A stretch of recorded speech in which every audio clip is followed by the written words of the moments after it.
नमस्कार मेरे प्यारे बब्बर शेर शेरनियों, मैं प्रिंस कुमार, आपका मेंटर, आपका करियर गाइड। स्वागत करते हैं आपका अपना यूट्यूब चैनल ITT आइकन में। तो साथियों, सभी को गुड इवनिंग, राधे राधे। कैसे हैं आप सब? आशा करता हूं कि आप सभी बिल्कुल स्वस्थ होंगे, मस्त होंगे और अपने रन की तैयारी के लिए रणनीति को तैयार कर रहे होंगे। आज हम लोग क्लास 10वीं के हिंदी के कविता के 9वां चैप्टर हमारी नींद के बारे में हम लोग पढ़ने वाले हैं। तो अभी तक जितने भी बच्चों ने क्लास को शेयर नहीं किया है तो शेयर कर दीजिए। जिसने अभी तक चैनल को सब्सक्राइब नहीं किया है तो सब्सक्राइब कर दीजिए, ताकि आज के क्लास को मैं स्टार्ट कर पाऊँ। तो चलिए फाइनली आज के क्लास को हम लोग स्टार्ट करते हैं। तो हमारी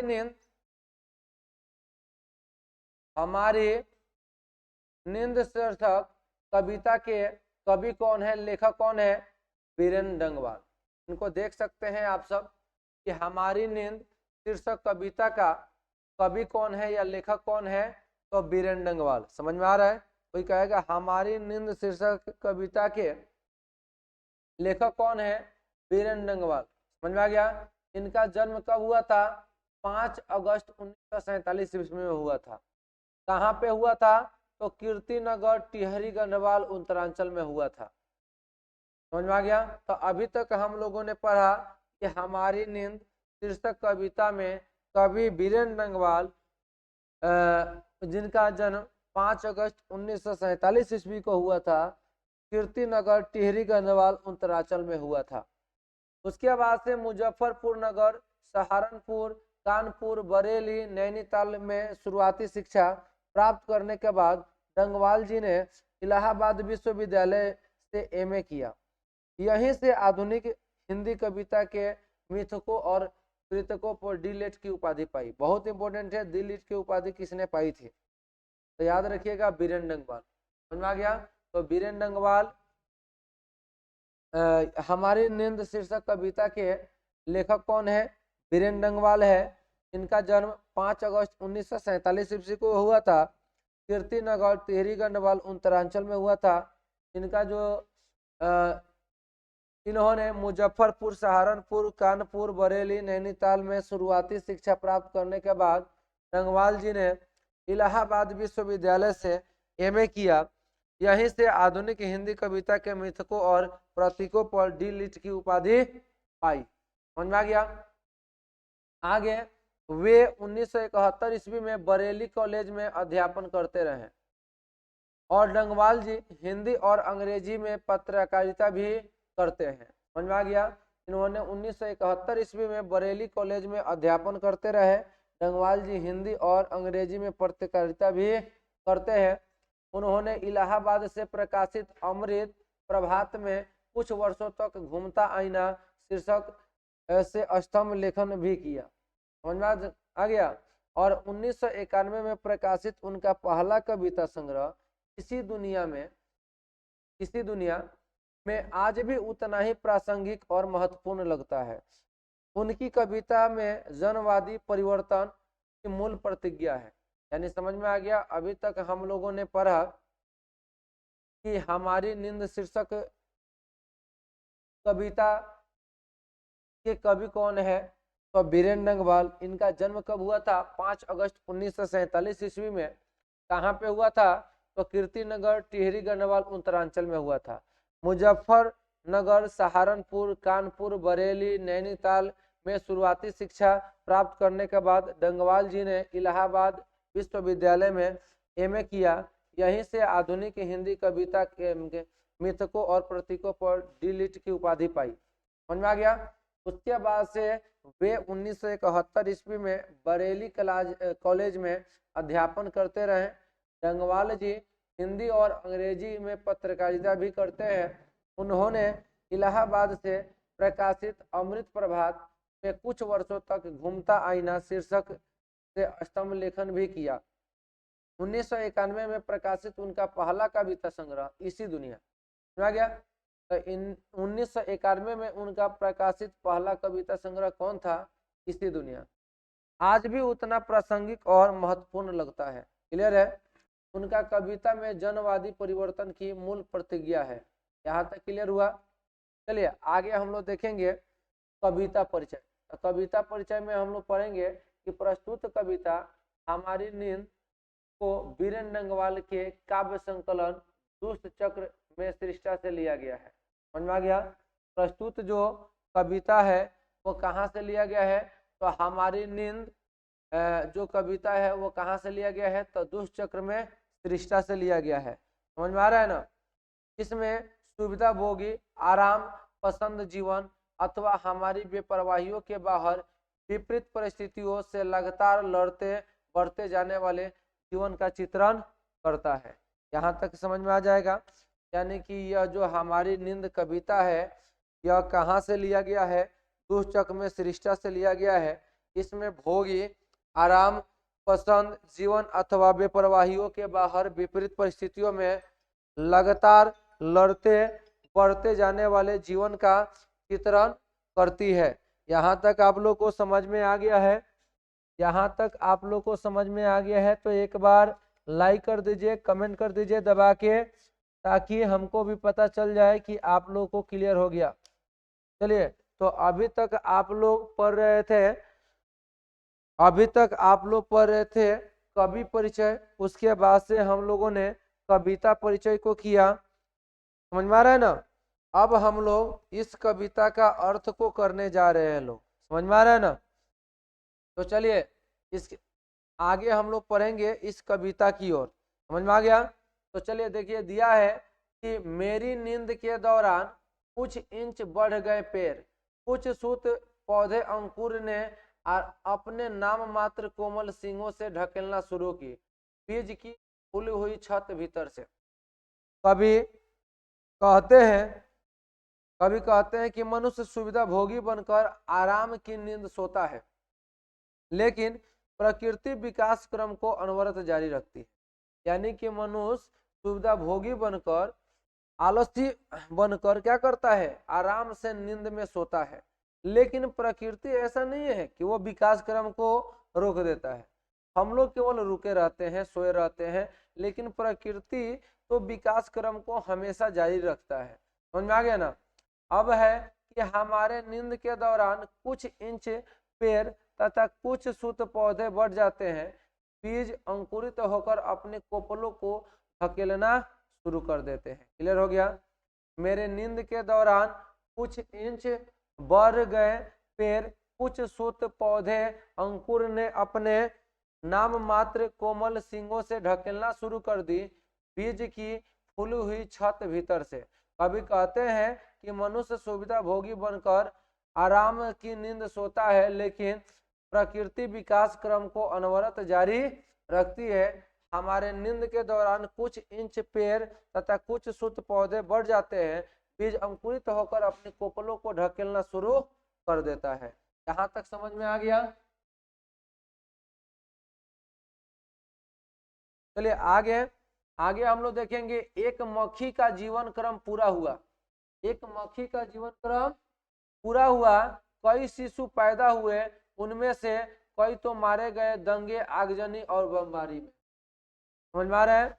कवि कहते हैं कि एक मक्खी के माध्यम से दिनहीन लोगों के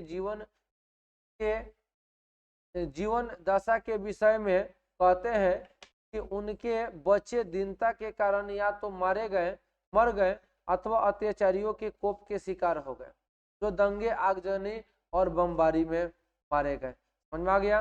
कह रहे हैं एक मक्खी का जीवन क्रम पूरा हुआ, कई शिशु पैदा हुए, उनमें से कई तो मारे गए दंगे, आगजनी और बमबारी में।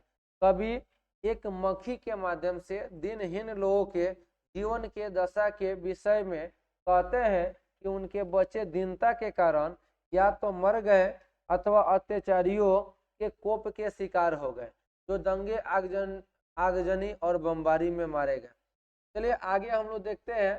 कह रहे हैं कि गरीब बस्तियों में भी धमाके से हुआ देवी जागरण, लाउड स्पीकर पे। कह रहे हैं कभी कि जहाँ झुग्गी झोपड़ी यानी मरई टाटी, समझ में आ रहा है ना आपको, जहाँ झुग्गी झोपड़ी में रहने वाले गरीब लोग हैं, वो जो केवल किसी तरह से अपने पेट की आग शांत करने की अपेक्षा कुछ नहीं जानते हैं, वहां भी विलासी लोग देवी जागरण तथा अन्य ढोंगी कार्यक्रम की आड़ में लाउड स्पीकर बजवाकर ठगने का कार्य करते हैं। क्लियर हो रहा है?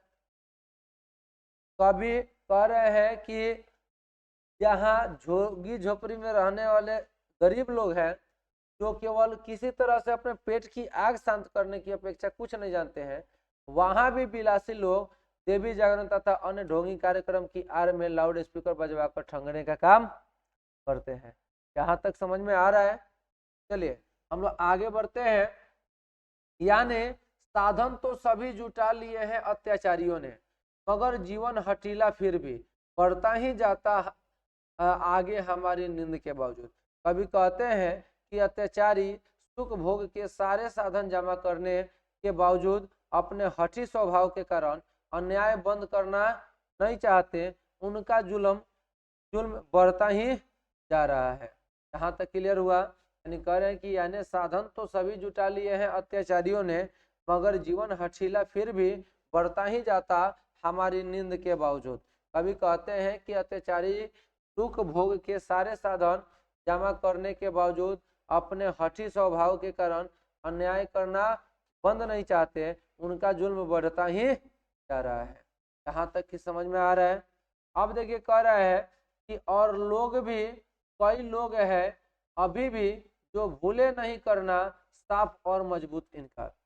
कभी कहते हैं कि आज भी वैसे अनेक लोग हैं तो अपनी सुविधा का त्याग करना नहीं चाहते हैं, तो जनता अत्याचारियों के जुल्म का विरोध करने से इनकार करना। कह रहे हैं कभी कि आज भी वैसे अनेक लोग हैं जो अपनी सुविधा का त्याग करना नहीं चाहते, तो जनता अत्याचारियों के जुल्म का विरोध करने से इनकार करना नहीं भूलते।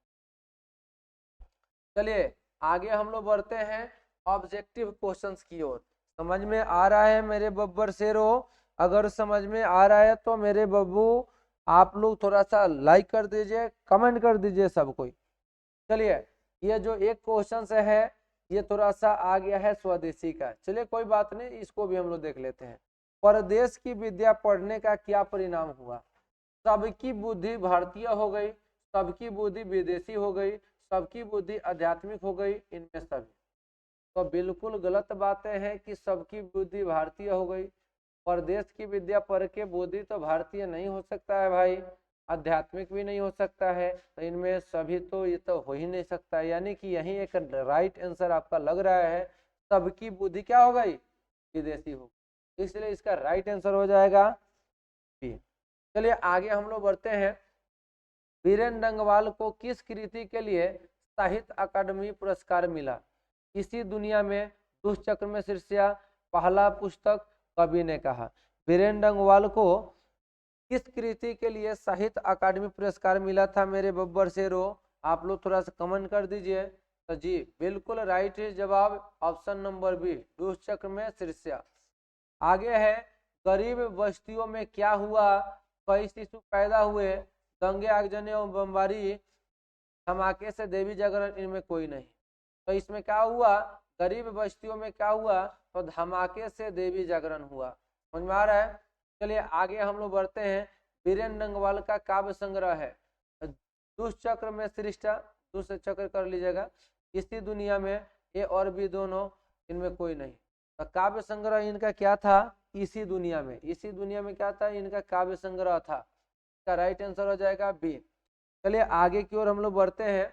बीरेन डंगवाल का जन्म कहाँ हुआ था? रांची झारखंड, पिहिया बिहार, आसनसोल पश्चिम बंगाल, उत्तराखंड। जी हाँ, उत्तराखंड उत्तरांचल में इनका जन्म हुआ था। ऑप्शन नंबर डी हो जाएगा।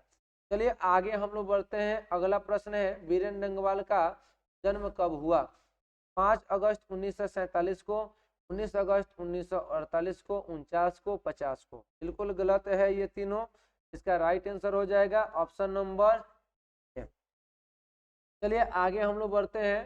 टिहरी गढ़वाल कहाँ स्थित है? असम में, पश्चिम बंगाल में, बिहार में, उत्तराखंड में।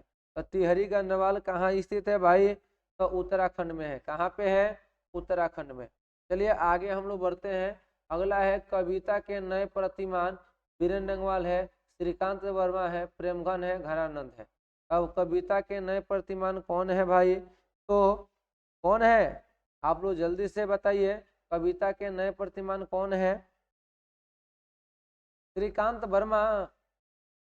चलिए राइट आंसर भी श्रीकांत वर्मा। आगे हम लोग बढ़ते हैं। आगे है कि दंगे, आगजनी और बमबारी में किसका चित्रण हुआ है? सामाजिक यथार्थ का, सामाजिक गंदगी का, असामाजिक तत्व का, इनमें कोई नहीं। तो किसका वर्णन है? तो सामाजिक यथार्थ का। ऑप्शन नंबर क्या हो जाएगा? ये हो जाएगा। चलिए आगे बढ़ा जाए। अगला प्रश्न की ओर बढ़ते हैं। इन्होंने किस विश्वविद्यालय से एमए की डिग्री प्राप्त की? पटना विश्वविद्यालय, इलाहाबाद विश्वविद्यालय, बरेली विश्वविद्यालय, लाहौर विश्वविद्यालय। कौन सा विश्वविद्यालय से? तो इलाहाबाद विश्वविद्यालय से इन्होंने एमए किया था। चलिए आगे हम लोग बढ़ते हैं। अगला है बीरेन डंगवाल की प्रारंभिक शिक्षा कहाँ से हुई? बीरेन डंगवाल की प्रारंभिक शिक्षा कहाँ से हुई? मुजफ्फरपुर नगर, सहारनपुर, कानपुर, इनमें सभी। तो बिल्कुल राइट जवाब इनमें सभी हो जाएगा। चलिए आगे हम लोग बढ़ते हैं। तो इस जब नींद में होते हैं तब जीवन क्रम पूरा हो जाता है। मकड़ी का, मछली का, मक्खी का। यहाँ पे थोड़ा सा सुधार लीजिएगा, मच्छर का। तो जब हम लोग नींद में होते हैं तो किसका जीवन क्रम पूरा हो जाता है? मक्खी का। ऑप्शन नंबर क्या हो जाएगा? सी। अगला प्रश्न है झगड़ा फसाद कौन सा समास है? दुगु, अव्ययी भाव, द्वंद्व, तत्पुरुष। तो कौन सा समास है? झगड़ा फसाद। जहां भी हाइपन वाला हो जाएगा तो वहां समझ जाइएगा द्वंद्व समास होगा। देवी जागरण कौन सा कारक है? कर्म कारक, कर्ता कारण, समाधान कारण, अपदान कारण। देवी जागरण कौन सा कारक है? तो बिल्कुल राइट जवाब ऑप्शन नंबर बी हो जाएगा, कर्ता कारक। चलिए आगे है अत्याचारी का शाब्दिक अर्थ है अन्यायी, जी ही, अस्वीकार, इनमें कोई नहीं। अत्याचारियों का शाब्दिक अर्थ क्या है? तो अन्यायी है। क्या है बाबू? अन्यायी है। Option number A. चलिए आगे है कवि हमें क्या सलाह देते हैं? नींद से सोने की, नींद से जगने की, पैर पसार कर सोने की, इनमें कोई नहीं। तो इसमें क्या राइट हो जाएगा? Right answer option number B हो जाएगा, नींद से जगने की। चलिए आगे हम लोग बढ़ते हैं। हमारी नींद कविता में कवि किसका उल्लेख करते हैं? गरीब किसानों का, शहर में चैन से सोने वाले को, गरीब बस्तियों का, इनमें कोई नहीं। तो इसका राइट आंसर क्या हो जाएगा? गरीब बस्तियों का जिक्र करते हैं। बीरेन डंगवाल को उपाधि दी गई, वीवीआई क्वेश्चन है।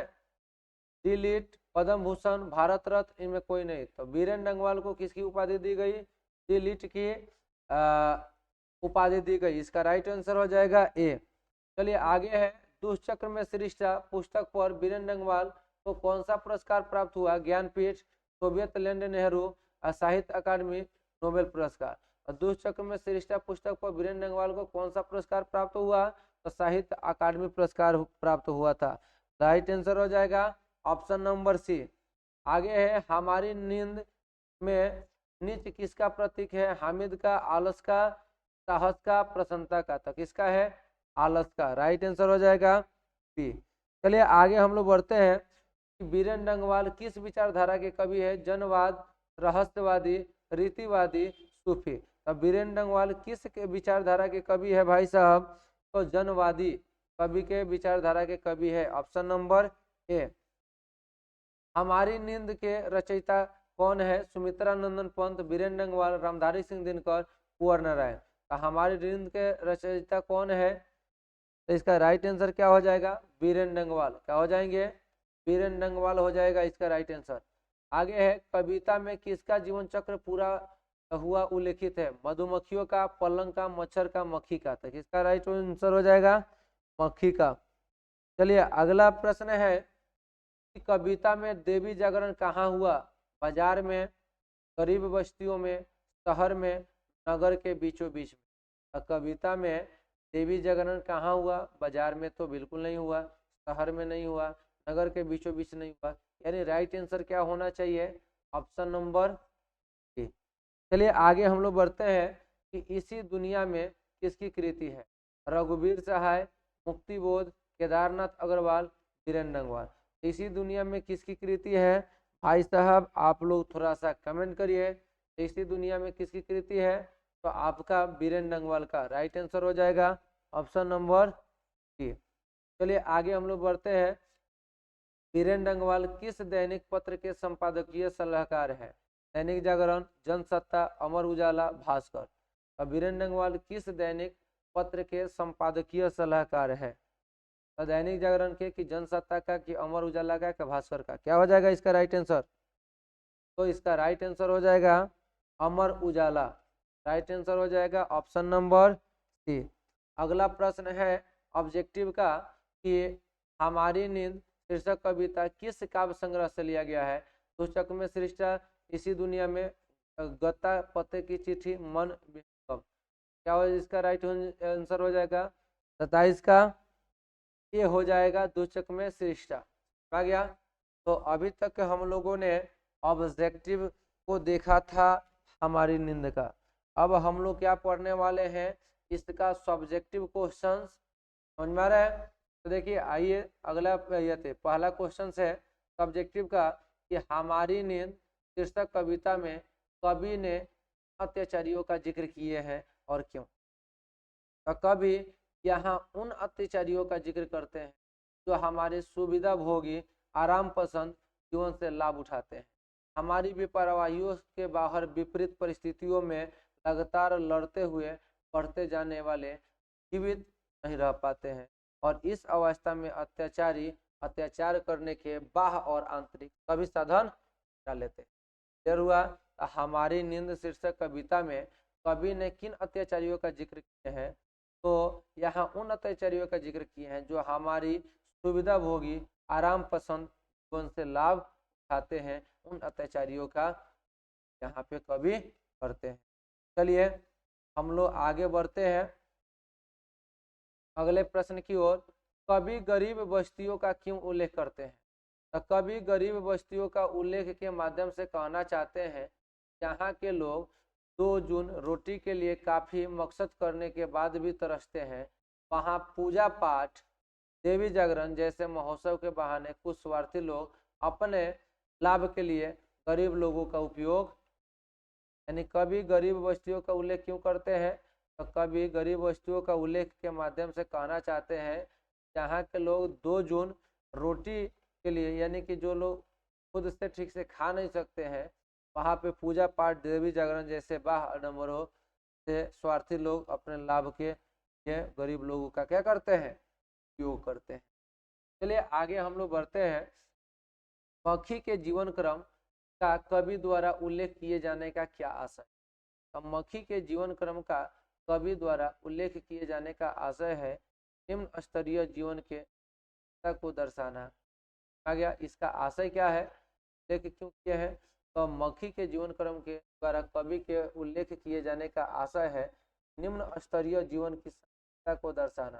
सृष्टि में अनेक जीवन क्रम चलता रहता है, मक्खी का जीवन क्रम केवल सुविधा भोगी एवं परजीवी जीवन का बोध कराता है। आ गया। अगला प्रश्न है कविता के शीर्षक की सार्थकता का विचार कीजिए। क्या हमारी नींद कविता में शीर्षक की सार्थकता स्पष्ट करे? 13 में पूछा है, 14 में पूछा है, 15 में पूछा है। समझ में आ रहा है? तो देखिए यहाँ शीर्षक विषय वस्तु प्रधान है, शीर्षक छोटा है और आकर्षक भी है। इसका शीर्षक पूर्ण रूप से केंद्र में चक्कर लगाता है। जहाँ शीर्षक सुनकर ही जानने की इच्छा प्रकट होती है, अतः सब मिला जुलाकर क्या है? शीर्षक सार्थक है। अगर कविता के शीर्षक की सार्थकता पर विचार कीजिए तो यहाँ शीर्षक विषय वस्तु प्रधान है, शीर्षक छोटा है और आकर्षक भी है। इसका शीर्षक पूर्ण रूप से केंद्र में चक्कर लगाता है। यहाँ शीर्षक सुनकर ही जानने की इच्छा प्रकट हो जाती है, अतः सब मिला जुलाकर शीर्षक। चलिए आगे हम लोग बढ़ते हैं। हमारी नींद किस प्रकार के जीवन का चित्रण करती है? हमारी नींद कविता सुविधा भोगी, आराम पसंद जीवन अथवा हमारी बेपरवाहियों के बाहर विपरीत परिस्थितियों से लगातार लड़ते हुए बढ़ते जाने वाले जीवन का चित्रण। आ गया। हमारी नींद किस प्रकार के जीवन का चित्रण करती है? तो हमारी नींद कविता सुविधा भोगी, आराम पसंद जीवन अथवा हमारी बेपरवाहियों के बाहर विपरीत परिस्थितियों से लगातार लड़ते हुए बढ़ते जाने वाले जीवन का चित्रण चलिए, तो आज हम लोग क्या क्या पढ़े एक बार थोड़ा सा आप लोग को मैं बता दूं कि आज हम लोग क्लास 10th के हिंदी के कविता के 9वां चैप्टर हमारी नींद के बारे में हम इसमें हम लोगों ने क्या क्या पढ़ा। तो कवि परिचय के बारे में हम लोगों ने पढ़ा, के बाद से कविता परिचय हम लोगों ने पढ़ा, के बाद से का अर्थ हम लोग देखें, अर्थ के बाद हम लोगों ने ऑब्जेक्टिव प्रश्न को किया, के बाद से सब्जेक्टिव प्रश्न, तब जाके हम लोग चैप्टर को समाप्त किए। तो आप लोगों को क्लास कैसा लगा आप सब जरूर कमेंट करिए। तो आज के लिए लेते हैं छोटा सा ब्रेक, तो हम मिलते हैं